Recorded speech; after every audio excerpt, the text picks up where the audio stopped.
Teman-teman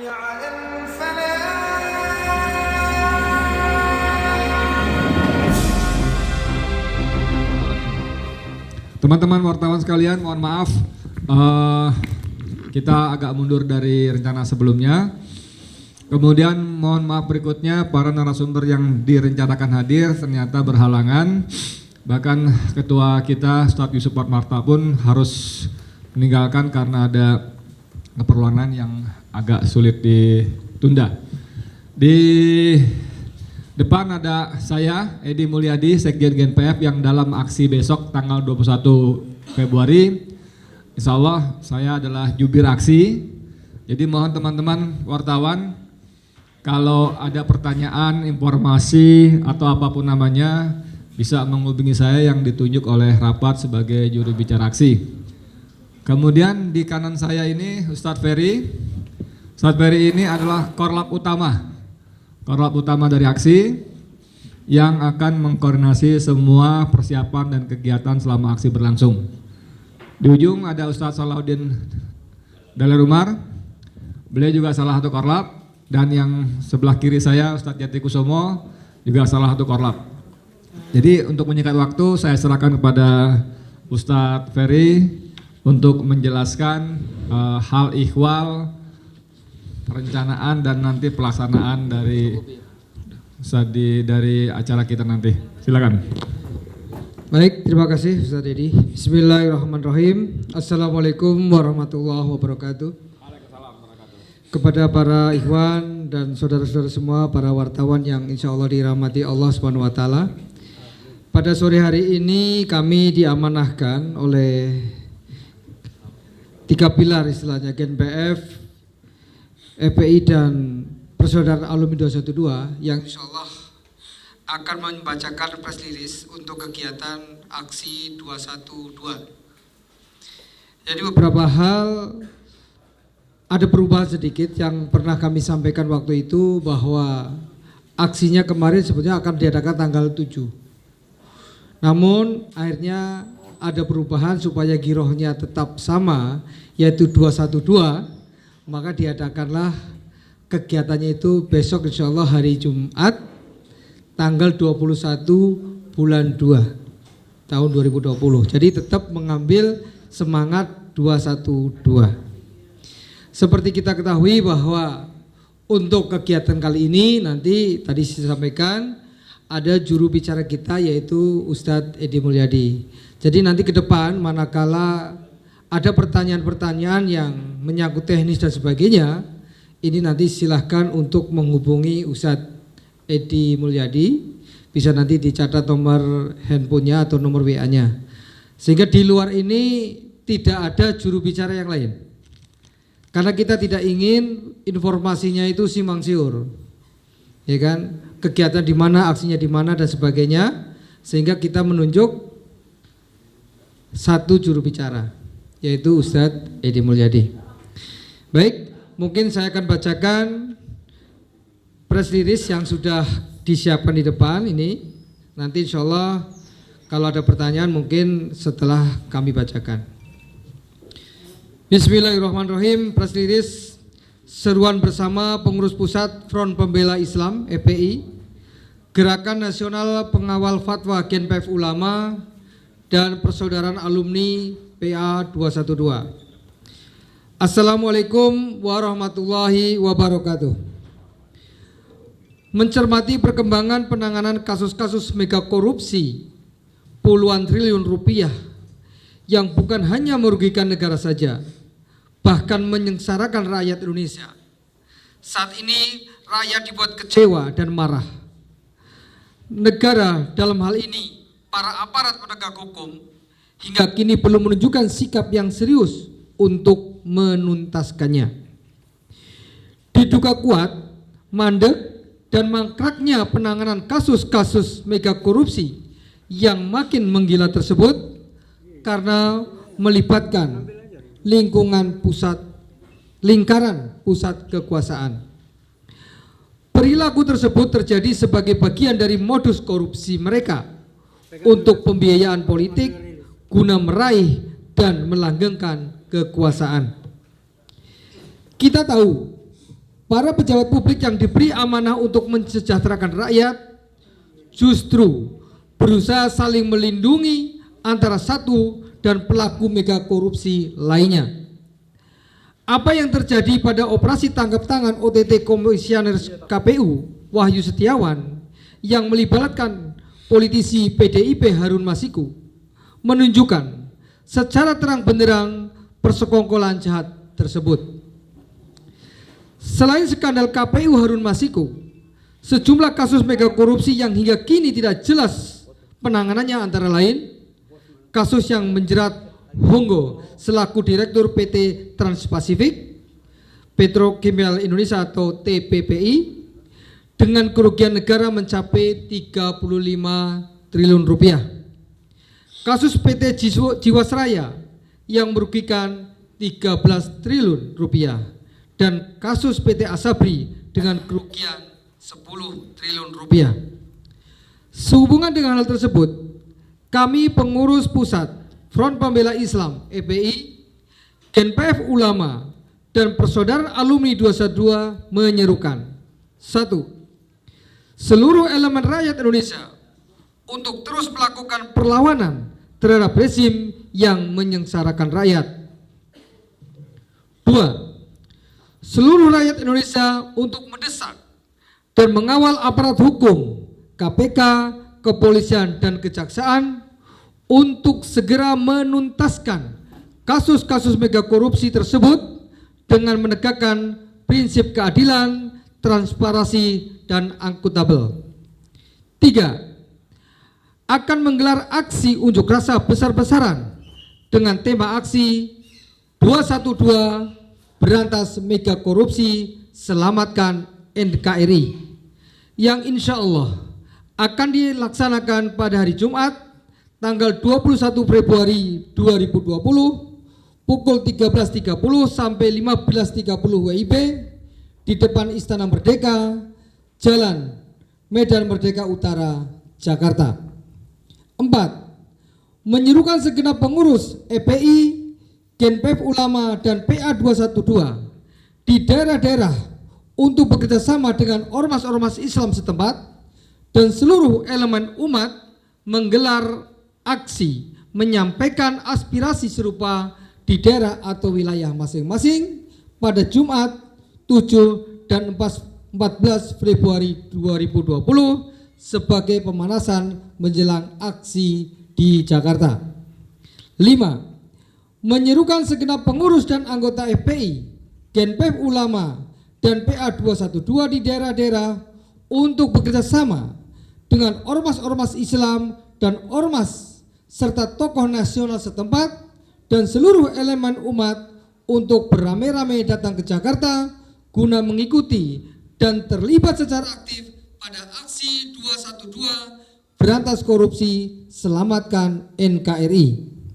6. Mendesak kepada aparat keamanan di tingkat pusat maupun daerah agar profesional dalam melaksanakan tugas pengamanan secara wajar serta tidak melakukan tindakan represif terhadap aksi tersebut sesuai dengan hak-hak warga negara untuk berkumpul dan menyatakan pendapat yang dilindungi konstitusi dan undang-undang. Demikian seruan bersama ini kami sampaikan, semoga Allah membantu perjuangan kita dalam menegakkan amar ma'ruf nahi mungkar. Semoga Allah membebaskan NKRI yang kita cintai dari cengkraman tangan-tangan kotor dan jahat. Amin ya robbal alamin. Jakarta, 7 Februari 2020, yang bertanda tangan Kiai Haji Ahmad Sobri Lubis sebagai Ketua FPI, Ustadz Yusuf Muhammad Martak, Ketua GenPF Ulama, dan Ustadz Samad Ma'arif, Ketua PA 212. Demikian kami bacakan. Wassalamualaikum warahmatullahi wabarakatuh. Baik, saudara sekalian, dibacakan, nanti juga sudah disiapkan kopi hard kopinya. Sebelum dilempar tanya jawab dari Ustaz Salahuddin atau Ustaz Jati, ada yang mau ditambahkan? Cukup ya. Oke, silakan teman-teman, kalau ada yang mau tanya, monggo silakan. Dari mana nama dan medianya? Satu. Ya, sebentar ya. Dari mana, Mas? Metro Headline. Assalamualaikum warahmatullahi wabarakatuh. Waalaikumsalam warahmatullahi wabarakatuh. Saya ingin tanyakan untuk aksi massa ini nantinya berapa peserta yang akan turun ke lapangan ini? Apakah dari daerah-daerah atau DKI aja, bagaimana ya? Oke, cukup. Terus yang kedua, maksud dan tujuannya yang tadi Bapak katakan untuk memperjuangkan rakyat. Ya seperti apakah itu? Ya, terima kasih. Assalamualaikum warahmatullahi wabarakatuh. Waalaikumsalam warahmatullahi wabarakatuh. Yang kedua, silakan. Oh, sama juga. Oke, saya jawab aja. Jadi kalau tentang berapa jumlah aksi massal, tentu kita berharap sebanyak mungkin. Tapi kami sampai sekarang belum berani sebut angka karena angkanya masih bertambah. Ini Ketua Korlap kita, Ustadz Ferry juga rajin secara periodik mengundang panitia sambil update informasi segala macam. Jadi kami belum bisa menyebutkan jumlahnya. Tapi dari mana? Insya Allah Jabodetabek sudah pasti hadir. Insya Allah Ustadz Ferry ini salah satu tokoh di Bekasi dengan jumlah massa yang waktu kemarin kita bukan 2022 ya, waktu kita di mana namanya di Uighur di Cina itu beliau dengan sekitar 2.500 motor dari Bekasi saja. Kalau satu motor 2 orang ya berarti 5.000, belum dari yang lain-lainnya. Dari Bogor nanti ada Ustadz Uus dan sebagainya, kita akan tetap terus koordinasi. Jadi yang sudah hampir pasti bisa direkomendasi adalah Jabodetabek. Dan daerah-daerah lain kemarin juga sudah ada dari beberapa daerah lain yang cuman memang kita masih inventarisir lagi. Karena kita tahu bahwa korupsi, mega korupsi yang merugikan negara puluhan triliun rupiah ini terkesan jalan di tempat, mandek. Karena apa? Karena pelakunya melibatkan para elit tinggi kekuasaan lingkaran dalam. Yang kalau ini sampai satu bunyi, bukan mustahil akan bunyi-bunyi yang lainnya, menyeret tokoh-tokoh yang selama ini namanya berkibar-kibar di jagat media lah, media sosial maupun media-media pemberitaan. Akibatnya kita tahu juga mereka saling melindungi satu dan lainnya, menutup-nutupi. Tadi dicontohkan seorang Harun Masiku yang kita tidak tahu siapa sebelumnya, namanya tidak pernah muncul sama sekali, dan untuk melindungi seorang Harun Masiku saja, Ketua KPK yang polisi jenderal aktif itu bisa mengatakan ke depan publik Harun Masiku tidak ada di Indonesia. Kemudian ditambah Menteri Hukum dan HAM-nya juga mengatakan kalimatnya pokoknya tidak ada di Indonesia. Namun ternyata Allah buka, Allah ungkap betapa kebusukan kebohongan mereka. CCTV dari Bandara Soekarno-Hatta menyebutkan dia sudah masuk di Jakarta pada tanggal 7, tanggal 8 OTT, dan sampai hari ini manusia ini hilang tanpa berbekas. Dan lucunya sampai Ketua KPK tanda kutip mengatakan semacam sayembara, tolong beritahu kami ada di mana. Lalu yang kerja dapat gaji banyak, fasilitas ini itu perlengkapan ada, kenapa minta tolong sama rakyat? Rakyat sibuk dengan cari duit bayar iuran BPJS. Kan begitu. Jadi ini menunjukkan bagaimana bahwa kasus korupsi ini luar biasa, sudah banyak merugikan rakyat, tapi para elitnya justru saling 40 lipat. Nah, kita berusaha memberikan tekanan, karena walaupun mereka mengatakan bahwa penindakan pengusutan hukum itu tidak berdasarkan tekanan siapapun, tapi berdasarkan undang-undang dan peraturan yang berlaku, itu semua bohong besar. Memangnya kalau kita tidak turun 7 juta manusia di Monas, si penista agama Al-Maidah 51 akan diproses? Enggak. Jadi ini kebohongan besar. Kita tahu mereka silakan bersilat kata, berretorika, tapi kita tahu bahwa tanpa tekanan dari massa ini akan diambangkan tidak jelas berkesudahannya. Oke, tentang tujuannya. Silakan kalau ada lagi sebelum kita tutup. Dari mana Bapak? Dari mana Pak? Iya, media apa? Progresif. Oh. Terus? Waalaikumsalam warahmatullahi wabarakatuh. Dengan adanya aksi 242 ini, di samping pergerakan massa, pergerakan moral, kira-kira apa maksud dan di samping bongkar skandal korupsi yang telah terjadi di Indonesia, ya model Jiwasraya, Asabri dan lain-lain. Selain itu, kira-kira ada target-target tertentu nggak? Andai kata aksi ini gagal dan tak ada tindak lanjut, apa selanjutnya yang akan dilakukan oleh peserta aksi 212 ini? Saya rasa itu cukup. Sekian. Wassalamualaikum warahmatullahi wabarakatuh. Waalaikumsalam warahmatullahi wabarakatuh. Ada lagi? Ya, dari mana?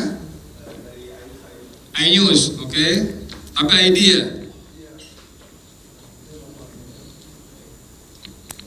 Ya, Assalamualaikum warahmatullahi wabarakatuh. Selamat sore.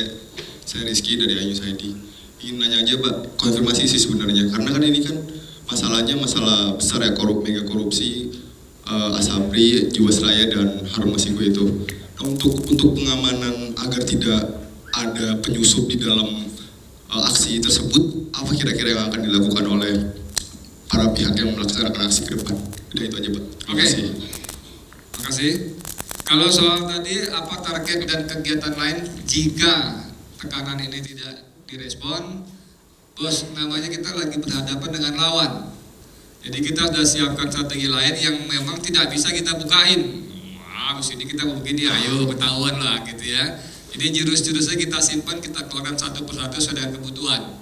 Jadi mohon maaf untuk yang ini belum kita bisa beri penjelasan. Nanti kita lihat perkembangannya. Tentang pengamanan yang dilakukan supaya tidak ada penyusup, saya minta Ustaz Fairis sebagai koral utama untuk menjelaskan. Baik, terima kasih Pak Edi. Jadi untuk turun besok 212, sebenarnya kita alhamdulillah sudah punya pengamanan yang sangat berkali-kali. Ya, di 212 pertama 10 juta, kemudian di yang kedua, ketiga, bahkan yang terakhir hampir 13 juta hitungannya. Alhamdulillah, manakala Persaudaraan Alumni 212 FPI dan GNPF menurunkan massa, ini secara gerakan kita adalah kondusif.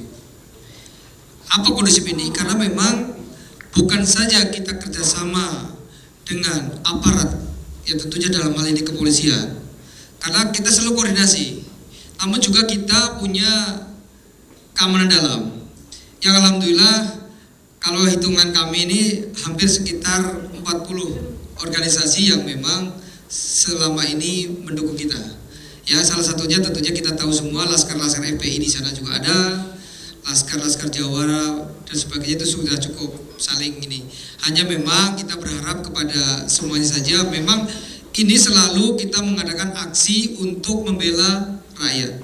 Bahwa seyogianya memang karena ini aksinya ini juga mendukung bahwa jangan sampai korupsi ini merajalela. Jadi kalau ada yang mau menyusup dan membuat susah, berarti ini adalah antek-antek yang memang suka dengan korupsi. Nah, ini jangan sampai terjadi sebetulnya, karena pada hakikatnya kita menyuarakan adalah untuk kita semuanya gitu. Karena kita merasakan semuanya ini, ya kan? Kalau korupsi ini terus, makanya harapannya semuanya saja nanti insya Allah kita bersama-sama untuk mengamankan ini. Sehingga apa? Hasil dari unjuk rasa ini didengar oleh aparat yang memang mempunyai kewajiban untuk ini, untuk menyelesaikan urusan ini segera bisa terselesaikan, sehingga insya Allah kedepannya korupsi di Indonesia tidak ada lah politik seperti itu. Terima kasih. Baik, terima kasih banyak. Saya kira sudah cukup penjelasannya. Kami mohon dengan sangat kesediaan teman-teman untuk terus mengawal aksi ini, termasuk dengan memberitakannya kepada publik. Kurang lebih mohon maaf. Jazakallah khairan katsira. Wassalamualaikum warahmatullahi wabarakatuh.